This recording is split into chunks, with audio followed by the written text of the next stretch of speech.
justice, and power. I am Imoni Amarere. It's a Friday edition, and today we'll be looking at political developments in Nigeria. Now, Nigeria's political development since independence in 1960 is a measure of how stable the country has been. We shall flash back to the very beginning of our political dispensation to see how developed Nigeria has been politically. We can then use that barometer to examine the present dispensation, which, without being judgmental, is anything but stable and bereft of any ideological strain. At inception after independence in 1960, Nigeria was just limping politically because it still had not shed the vestiges of colonialism. The dominant political parties at a period referred to as the First Republic were the National Council for Nigerian Citizens, NCNC, NEPU, the MPC, the Action Group, otherwise known as the AG, the NNDP, the Middle Belt Forum, and Ibadan People's Party. The parties were sacked with the Civil War between 1966 and 1970. And for a period up to 1978, nothing was heard of political parties. And this was because the military had taken over, and in 1978, party politics began again, and dominant then were the NPN, the UPN, NPP, and the GNPP. On a scale of comparison, Nigeria experienced robust politicking and issues that, rather than personality and name calling electioneering. In the twilight of 1983, the military came calling again and upstaged the emerging political culture. The political experience evaporated with it. The situation was quite dim, where in 1992, Ibrahim Babangida, the only unelected military president Nigeria has had, began what seemed like a funny political engineering process and decreed into existence two political parties: the NRC, which was to the right, and the SDP, which was to the left of the ideological divide. Nobody was a founder, but everybody was a joiner. Before this dispensation, the political space also had space for parties, which had funny names. There was the Chop I Chop Party, the Socialist Party of Workers, Farmers and Youths, and Nigerian Advanced Party now. That same joke is being replicated, if you like, today. The Babangida parties were sacked by Abacha, who now match-made these parties, which were the DPN, the UNCP, the GDM, the NCP, and CPN, which were later christened the Five Leprous Fingers. They all adopted General Sani Abacha as their sole candidate for a presidential election, which never held. Now, Nigeria's political landscape became unstable, not showing any signs of positive development. The situation was made worse with the chaos which followed the annulment of the 1993 presidential election under the Babangida experiment. That annulment and the death of the winner of the 1993 election, MKO Abiola, shaped the present political dispensation, which began in 1999. The present dispensation has featured more prominently carpet crossing, defection, and proliferation of political parties. With the intervention of the judiciary, Nigerians enjoy the latitude to form political parties, but largely some of them fail to meet the conditions for registration. To date, there are 68 registered political parties, and the Independent National Electoral Commission has about 60 other associations which have applied for registration. Can we say the proliferation of political parties is a positive development in our body politic? With the instability in the major political parties, which has facilitated defections, can we say the landscape is stable? How developed can we say Nigeria is, and what does it say of our political culture? Is there any nexus between political stability and the country's political structure? These are the issues we shall be interrogating on People, Power and Politics today. And joining me in the studio are, from my immediate left, Frank Tietie. Frank Tietie is a lawyer and is the Executive Director, Citizens Advocacy for Social and Economic Rights. Thank you so much for finding time to join us. Always a pleasure. Thank you. And also joining us is Dr. Abdul Hussein. Dr. Hussein is a political scientist and country director, Plan International.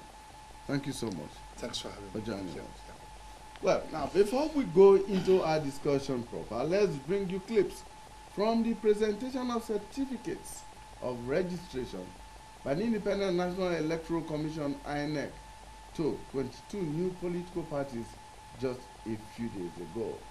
We shall be having the National Commissioner and Chairman of the INEC itself, Election and Party Monitoring Committee. That's the Commissioner in charge of Party Monitoring Committee and the Chairman. First is Professor Antonia Sindiwe, and the National Chairman himself, who is Professor Mahmoud Yakub. They will speak on the challenges of 2019 elections and the expectations from the various political parties.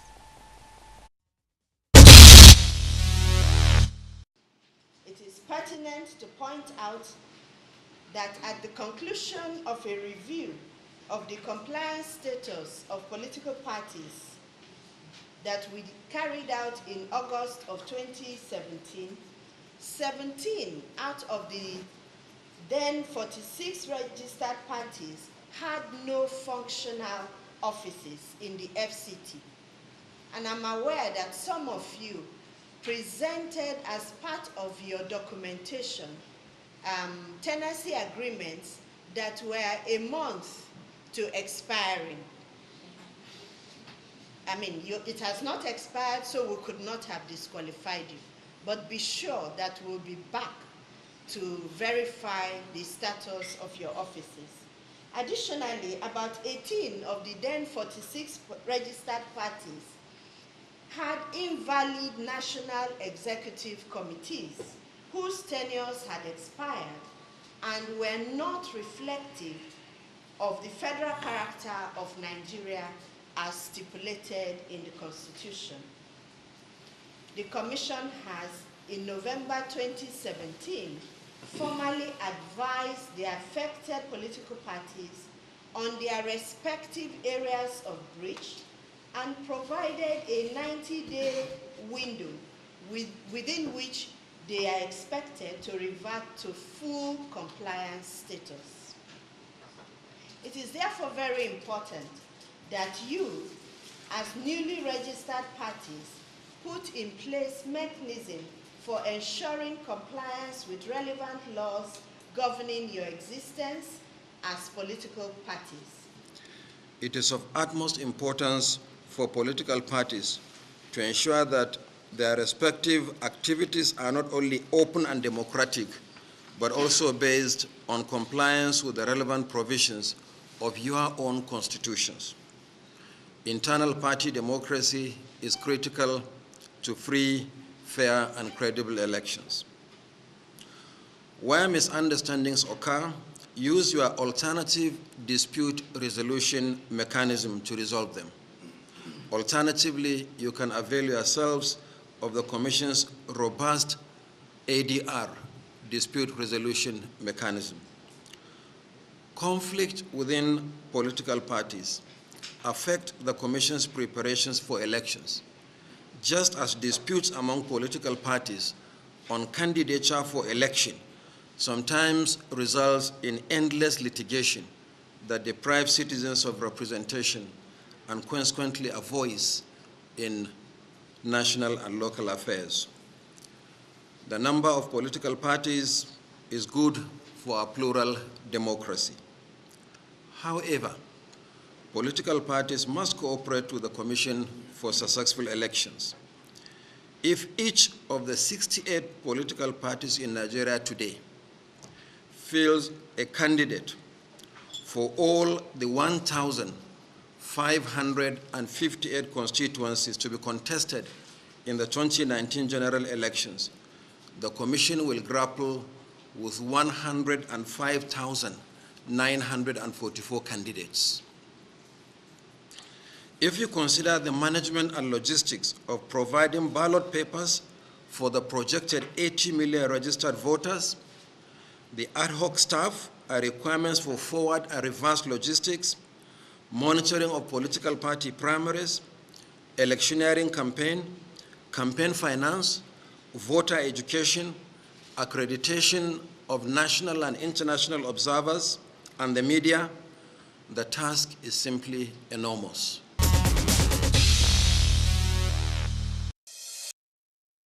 There you have it, the National Chairman of the Independent National Electoral Commission, Professor Mahmood, Yakub Mahmood, there ending his speech by highlighting some of the challenges that the Electoral Commission is likely going to face in the 2019 elections if all 68 registered political parties were to field candidates for all the available positions in Nigeria.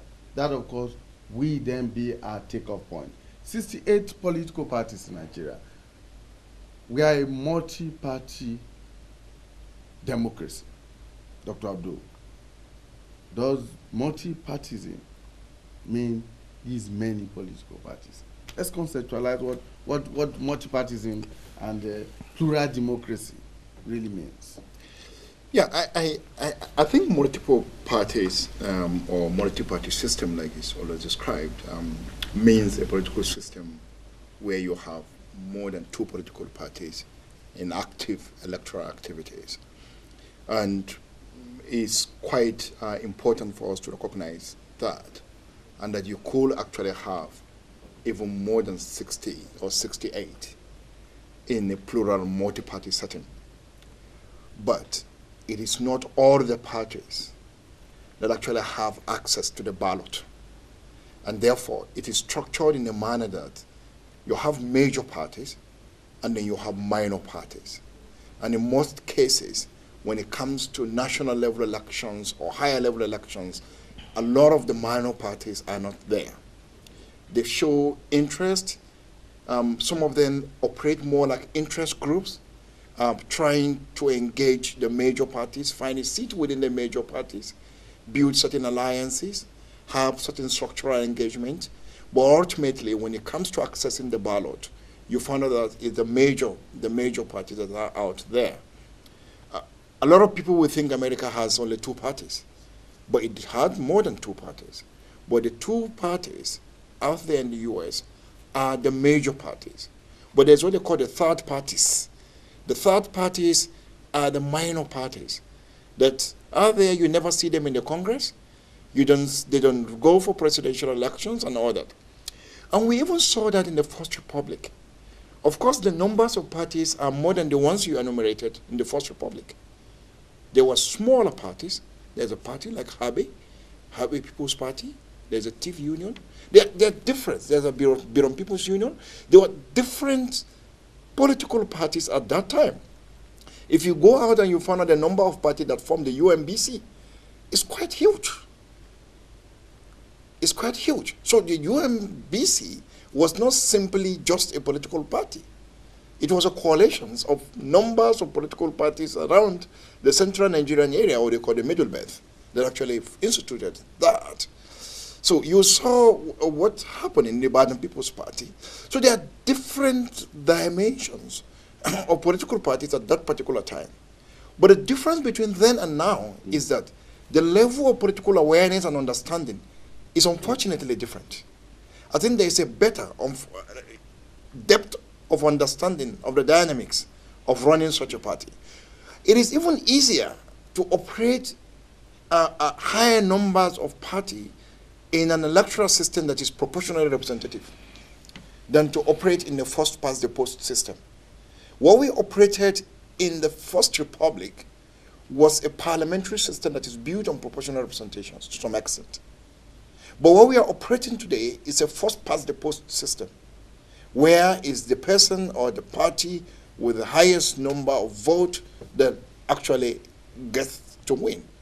So naturally, you find out that in the first past the post system, two parties are up there.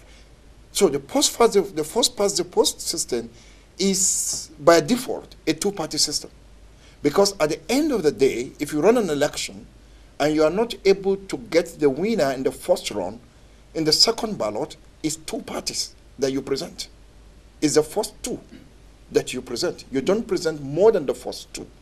So for me, the number is not the issue, but the number of those that have access to ballot is for me the issue. Okay. Now, Frank, you agree with me that there was a conscious effort in the Third and Fourth Republics to cure some of the deficiencies of the political party system in the First Republic. In the First Republic, I mean, I could stay in my village and form a party, and it would be known as Amare Union or Political Party.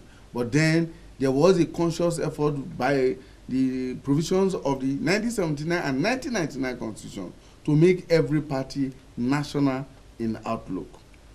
Yet we are still going back to what we had then with 68 political parties. I think firstly we should celebrate the freedom to associate, which is the essence of liberalizing the political space by the Supreme Court judgment. But you see,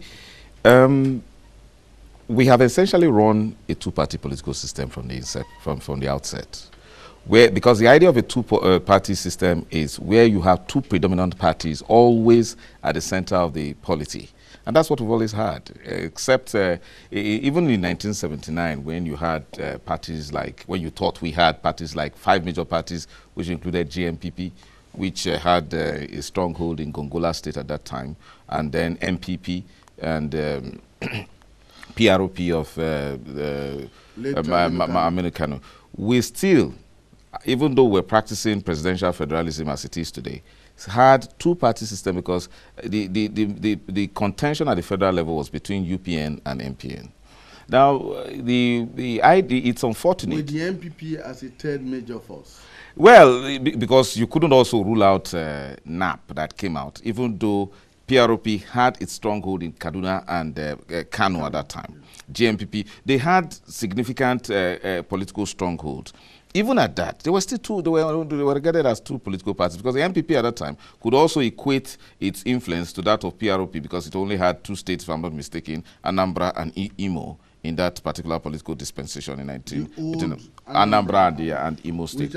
So the essence of liberalizing the political space, which has given rise to several political parties, it's not necessarily going to change the configuration of the two-party system we have experienced. Rather, it's an expression of the freedom to associate. And I think it's good for our democracy. Unfortunately, do not forget that we should have had, we run a democratic local government system where parties actually could have fielded candidates.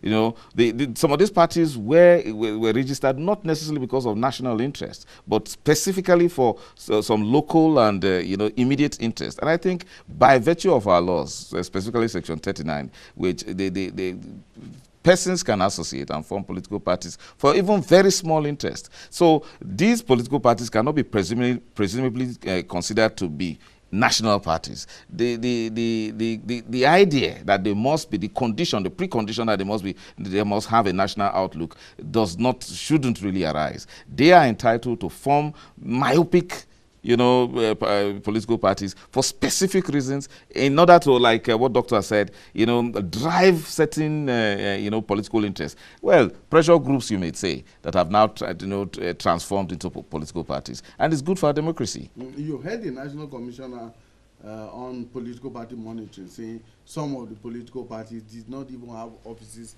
in the FCT because it's a precondition that you must have in your national headquarters in Abuja, here in the nation's capital. You wonder why Movement of the People by the late Fela Nicola Kuti was not registered by the then FEDECO of Chief Justice, led by Chief Justice Oviewhisky.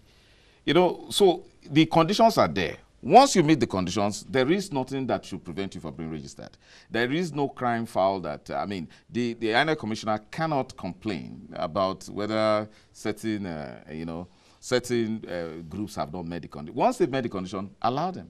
We have experienced, there was a lot, Fela at that time, many people at that time, if I can remember, did not understand why a good man like Fela shouldn't have had his political party registered, but it was refused. So these smaller parties, like you explained, Dr. Abdul, initially, is that they have special interests that they are protecting, or they ought to have special interests or smaller interests that they should be protecting.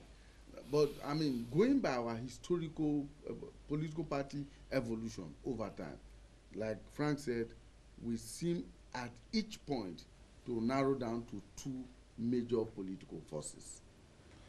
That makes us begin to wonder where the relevance of these other smaller parties come in. Because even at local government level, they don't win councillorship elections. They don't win ward seats. Yeah, I think there's one thing we need to understand is that since 1979, or let me just say 1976, when Nigeria started its transition to the Second Republic, there was a deliberate attempt to transform the party system and party structures to have a much more national outlook or national ownership. If you read General Murtala's transitional statement when they were going to constitute the Constituent Assembly and all those things, he was very clear where he associated some of the challenges of diversity that the country has experienced, or what we call national question in the country, with the nature of our political parties, where he was describing them as sectional and have not been projecting national issues.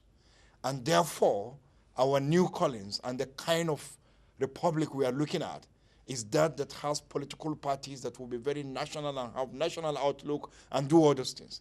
And eventually, that particular speech shaped the nature of the political parties that we had in the Second Republic, of which they are expected to actually be national, in quote, to actually have offices somewhere, to have membership spread across the country, to have the executive reflecting the federal provisions of federal character and all this. And we have seen that going on.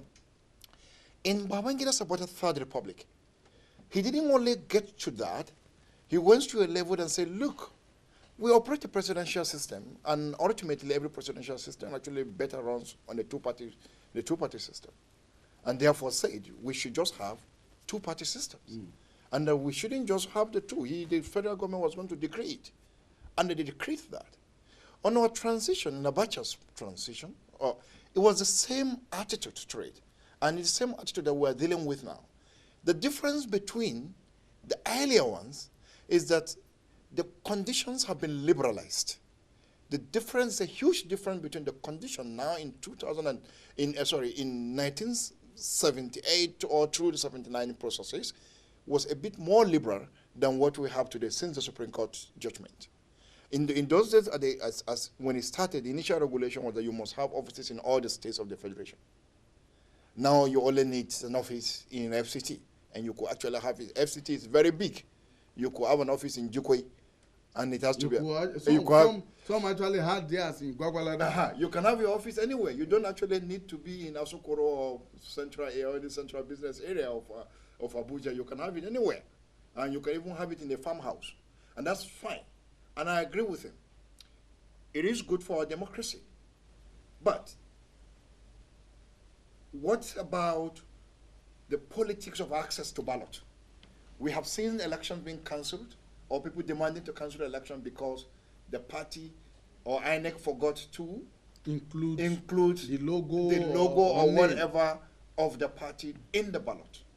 So when we seen that from the Anambra elections, where 37 political parties ran for the governorship election in Anambra, and in that, you could see the nature of the ballot papers. And you can see the implications of that for some of the voided ballots that was experienced there. Is one of the most difficult elections, I want to believe, for a voter. I'm not a lawyer, but I'm a political scientist. I knew what it is to be enfranchised, and I also knew that you can be systematically disenfranchised. You have the franchise, you could go and vote, or to be voted for. But the nature of how the way the election is managed, the logistics of it, can actually disenfranchise you, which is for me the next layer of rights of the people.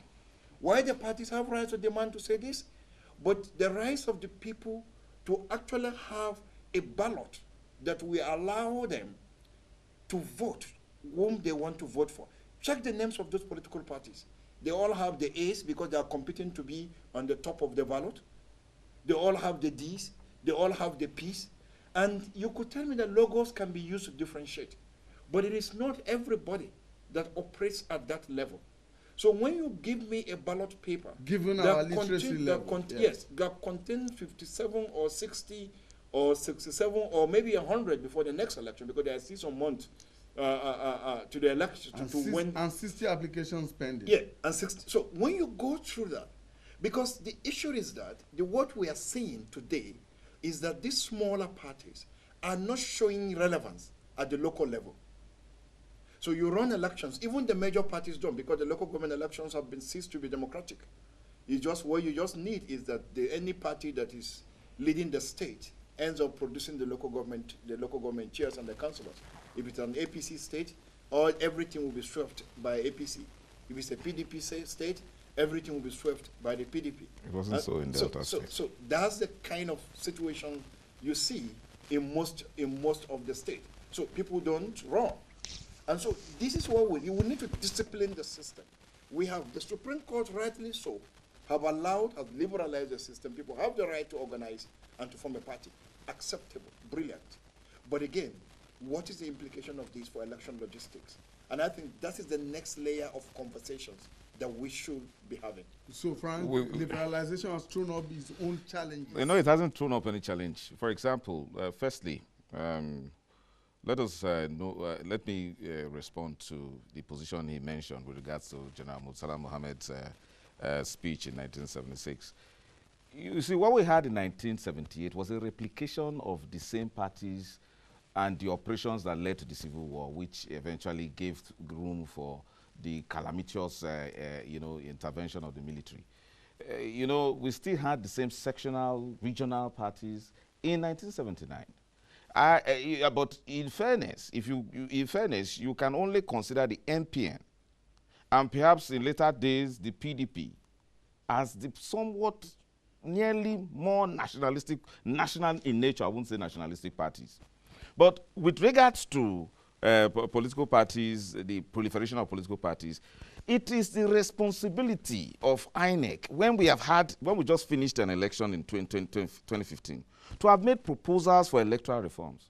Whereas it is clear that nobody can be deprived of his right to associate as a political party, but there should be innovative means in determining relevant political parties so that when we know, as a matter of fact and as a matter of history, that we run a two-party political system, even at certain state levels, a simply two political party system. So there should have been a way of, determining those two predominant parties in every election before the election goes on. So it is a matter of electoral reform, which INEC is supposed to, has enough power within the Electoral Act to actually make such recommendations. Now, for who says we can't have preliminary elections before the main elections? Why? There is no law that stops it. INEC should have thought out of the box, become innovative to say, look, we can't have. In fact, it's confusing when you have a ballot paper that has over 50 political parties, and then one political party will go to court and say, look, we were not listed there. A political party who could not have garnered up to about 10 votes will now say they should nullify an election where over 500,000 persons voted. That's an anomaly. INEC should have learned before now that it should be innovative to say, look, let us have a way, a legitimate way. Not an illegal means of disenfranchising. I wouldn't say disenfranchising or derecognizing the right of a political party. Rather, we must come to terms that it has always been a two political party system. Isn't that a challenge that has arisen from the liberalization process? It is not. It has always been there. It has always been there before before independence. No, it is an INEC problem. It's an INEC issue. No, for goodness sake, when you are appointed as the INEC chairman or the national commissioner, there are certain aptitudes that you possess that are not ordinary. Deal with a situation and don't complain.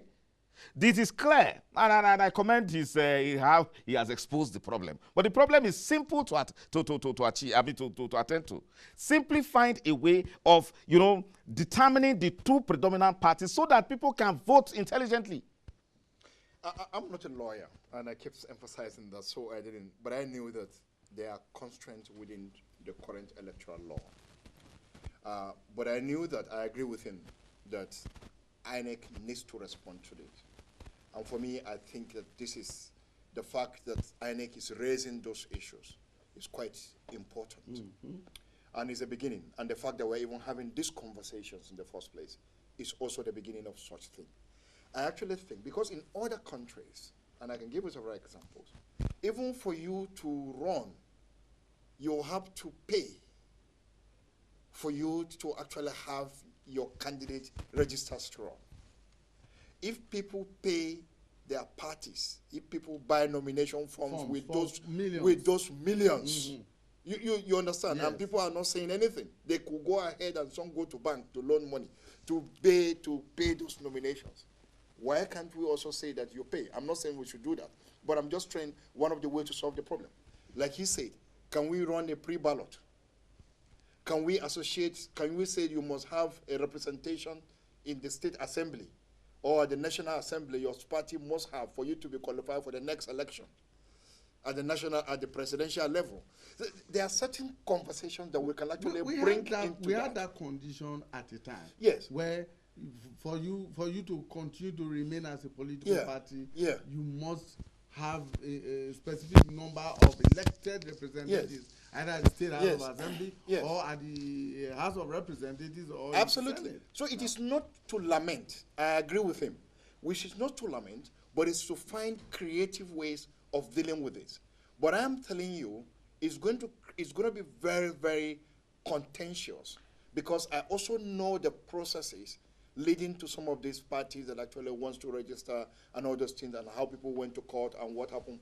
But I agree, we need to reform the electoral law and make provision, because I don't think any rational person. Reforming the electoral law is not exclusively the responsibility of the Electoral Commission. INEC can make recommendations. The Parliament could actually do that. I think this is becoming, since last week, it's been a major conversation even among civil society on what do we do with it. Since the Anambra elections, I was in Oka, I monitored the election in Anambra, and I knew that there are some parties who scored 0. Do you understand? And ultimately, in that election, there were just about 3 or 4 parties in contest. And at the end of the day, it was really, really, in the real sense of it, there were only 2 of them in contest. Let us not forget that there is a ground and room for coalitions. And we actually had, apart from the legal provisions that for coalitions, even many of our elections, including the First Republic elections, and the first and second elections in the First Republic, and then even the 1983 elections, we had where parties coalesced for the purpose of, for example, the NNA in the First Republic the northern northern Nigeria National Alliance, yes. and then the United. We had an UPGA at that time, not this UPGA, the United Progressive Grand Alliance. We're all a coalition of parties. What the idea of liberalizing parties is to give, I mean, liberalizing the political environment is to give anybody that ability to test his sense of popularity.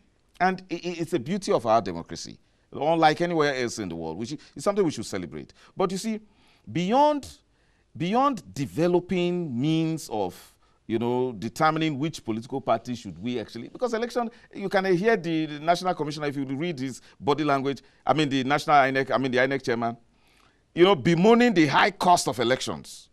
Those are things that he should consider. And I believe that even if the current Electoral Act does not make such room, we just had it amended in order to make provision for the legal recognition of electronic voting. There is no reason why there shouldn't be one way or the other of determining, parties who can participate in certain elections. And I want to say something. It's unfortunate that the elections at local government level have been that predetermined. But it wasn't so in what we had in Delta State. Because in Delta State, the APC actually put up a show in order to fight for votes and for chairmanship seats in that state. To the extent that we witnessed the worst political violence ever in that state. I'm telling you, in the last local government election. It has always, what I think, just like you when you say you canvass for... all of that didn't stop the one-sided nature of the... It's also, but the new dimension it brought is that it was no longer business as usual, that the state government or the state governor or the party that is in charge of the state can now just outrightly determine those who become local government chairman without a fight. The point I'm making is that there is still, local government elections are still things people can fight for. Political parties can fight for. So when a particular political party concentrates on one local government, for example, saying that, look, it wants to determine the standard, the quality of life in that local government, and it concentrates its powers on it, and forgetting the intrigues that happen in PDP or APC, and then it actually campaigns and wins. It's possible. So I agree it's possible. But what we're saying is that the way elections are managed at the state level, the culture of impunity in the electoral process that has become so entrenched is such that even when you mobilized and you do excellently and possibly win the elections, you can be denied a victory. And there are examples of that everywhere across the country. It is not about one party. I don't know the details of how it happened in Delta, but my sense as a student of Nigerian politics will be, could possibly what you are describing and the APC doing in Delta had been possible if APC is not the government at the center. Could that, is that not possibly where it is getting the courage to also engage effectively at that level? How about other parties that don't have the federal might? The federal might, for instance, whether the might is deployed or not deployed, but that feeling that we have the government at the center. That's what I'm just rolling at, because check all the local government elections. Check across the country.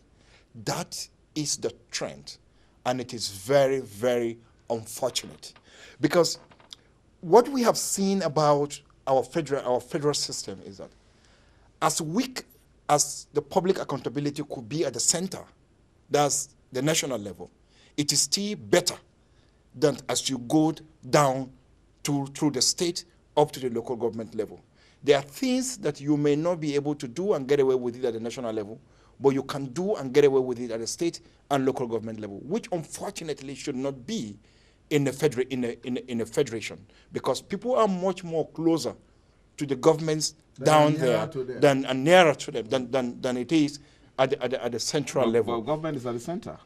So what we are saying, what's that? Government is at the center. The actual governance, the actual dividends of governance is actually at the center.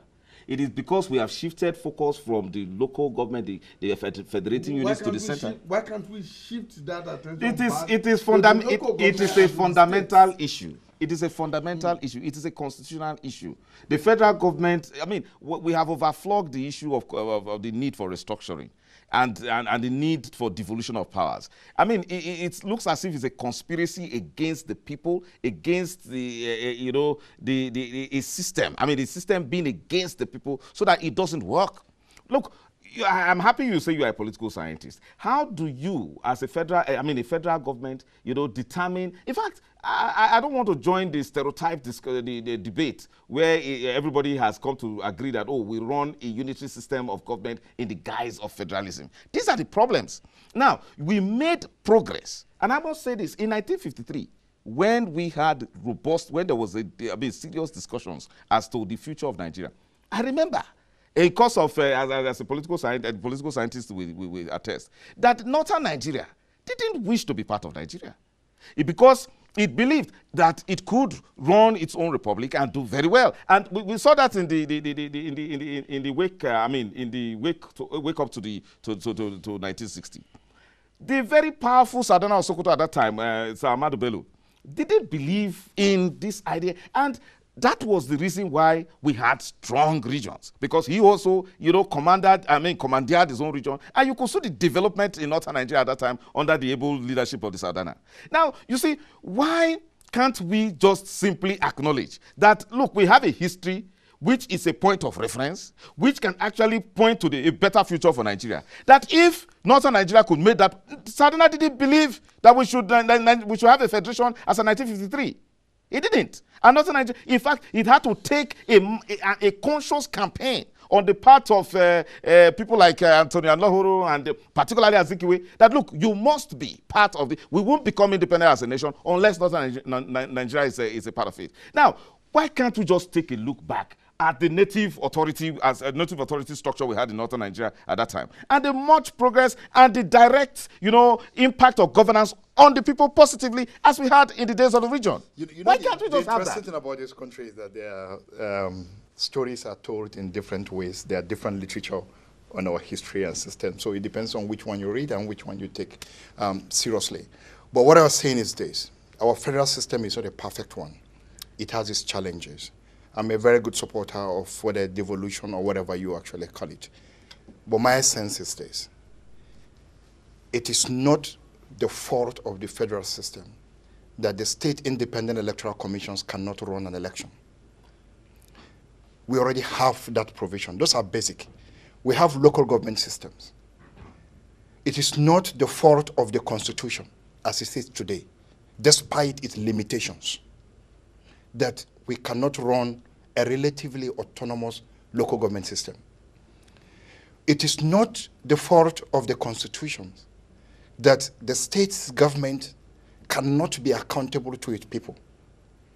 I feel that, yes, I believe strongly that the center is too strong, in the sense that there are certain responsibility that the central government is handling that are best, I think, that can go to the state. Too strong and too heavy. Yes, I believe that there are a lot that can be done, and it's my conversation not only to the state, but to the local government. And it's my conversation every day. But I knew that there are not two same types of federal system in the world. Federal system are history and context specific, and that is why the Canadians they don't run the same federal model as their immediate neighbors. In the U.S. The Americans. That is why the Australian model is totally different. The Indian model is very different. It's closer to Indonesia, but the model is very different. So federal systems are history specific, they are context specific. We can perfect ours. We can strengthen ours. We can do a lot beyond what we have today. But I know that what we have today, if we are even working with it, it will be better than where we are as today. As today, we will be much better than where we are. The reality is that we have a constitution that people don't even work with the provisions of it. The leadership. So that's the issue. You can't conduct elections because you have a state electoral commission that is badly abused. You cannot run local governments very well because you have taken over the local government resources. So these are basic things. And this is what scares people. And that is why you will say, oh, NUT will say, no, we don't want local government autonomy as long as the state government is going to manage the state primary education board. They don't want it. That's why you find a lot of state-level institutions say, no, we want to be at the federal level, because the level of accountability and discipline on the state level have been lost. Well, so the point that has been driven home by this is the fact that even with the little resources, responsibilities, and powers given to the various units of government, they have not demonstrated enough capacity to manage and apply those resources and those responsibilities to the admiration of everybody to want to say, let's give them a lot more to manage. I think we must appreciate when you say that the constitution is not a problem. Okay, then what has given birth to this system? Now, our elections have been predominantly violent, even at the national level. Sadly, over the years, in the various republics that we've run, violent elections, our political space has been, filled with a lot of violence. Even at various state houses of assembly, beginning from 1962 in Western region, where we had the Western region as assembly crisis, it has been. The signature of our electoral space has been, political space has been that of violence. The only way to stem the tide of violence is the control of force, the right application of force.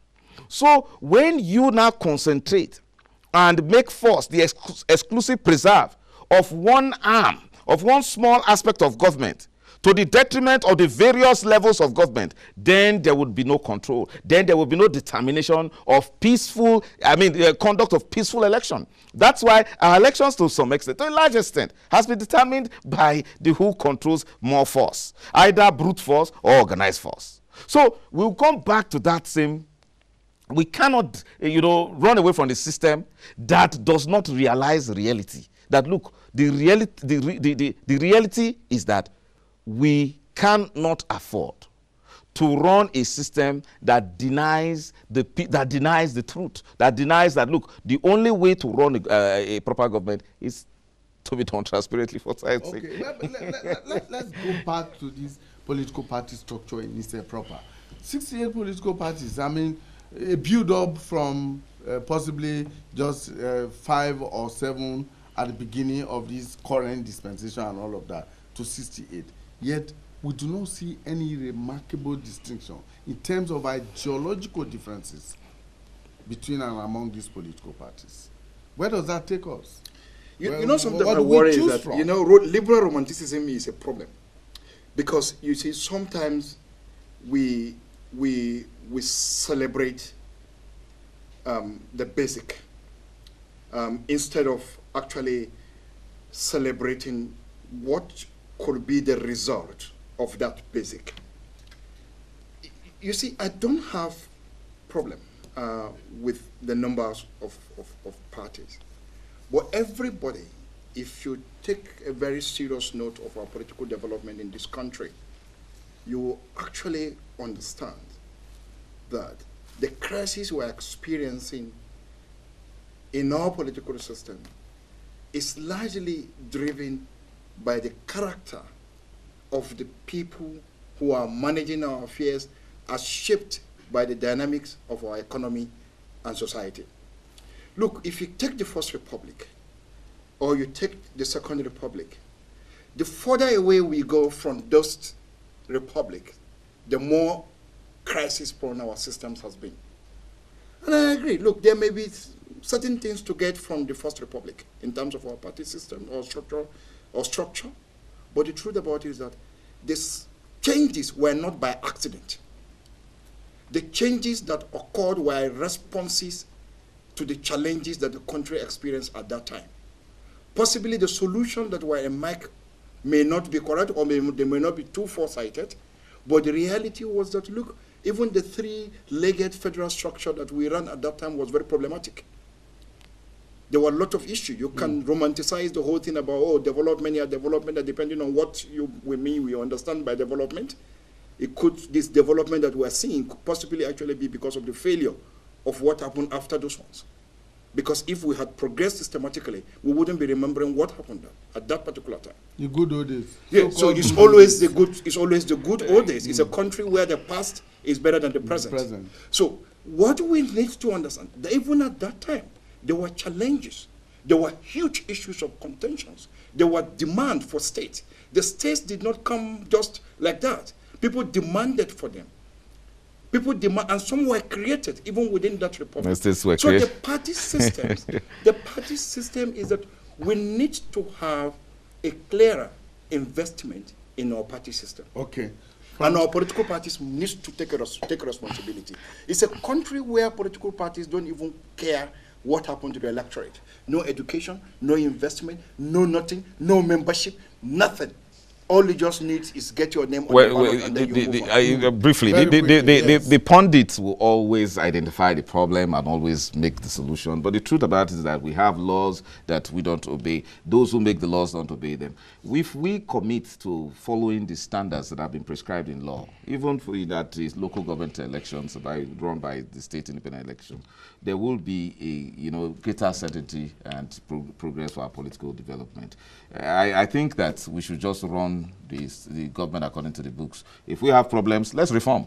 Okay, run the government according to the books. And the books is that constitution, the ground norm of our society. That's what it is.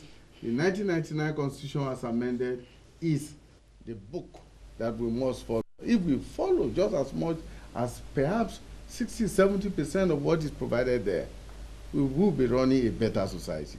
I think so. I might be wrong, but that's my thinking. Well, thank you, gentlemen, for joining us. Frank Tietie, a lawyer, and he is the Executive Director, Citizens Advocacy for Social and Economic Rights, and Dr. Hussein Abdul is a political scientist and Country Director of Plan International. Thank you, gentlemen, for joining us on the program. And we want to thank you for investing your time with us on People, Politics, and Power this day. We'll see you again next week. I'll bring you a fresh edition. My name is Imoni Amarere. You have a wonderful weekend. Bye for now.